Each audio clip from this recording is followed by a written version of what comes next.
It's my task to kind of frame the debate. Why did we do this particular debate? And the question, of course, is America ungovernable? Well, neither the most liberal Democrats nor the most conservative Republicans can govern the way they like. Our system demands compromise and change by slow increments. And that's exactly what the founders intended. Both parties have always had differing philosophies of government and different takes on major policy issues.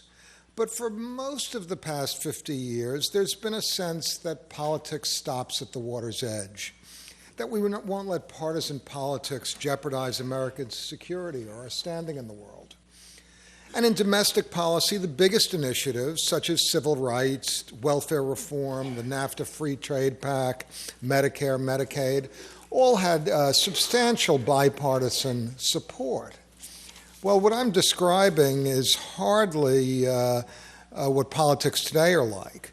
Both parties seem to be dominated by their most extreme elements, and the center is driven from the corridors of power.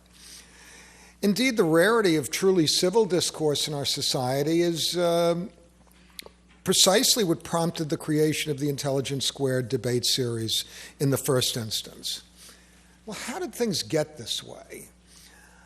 I would point to three developments, each of which, quite ironically, seem on the face of it to enhance democracy. First, the primary system for selecting candidates has evolved into a highly compressed series of campaigns that require well over $100 million to contest effectively. Second, the campaign finance reform has required that those vast sums be raised in $2,000 pieces. And it's often the most emotional and intemperate rhetoric that prompts folks to write those checks. Finally, the media environment has become highly fragmented, encouraging people to gravitate to news outlets that reinforce their views and drive them even further from centrist positions. But whether I'm right or wrong about the reasons, it's hard to dispute that the two parties are as far apart as they have been in our lifetimes. Does that mean that America is ungovernable? To help you decide, we have with us tonight some of our most brilliant political commentators, and it's now my privilege to turn the evening over to them and to our moderator, John Donvan.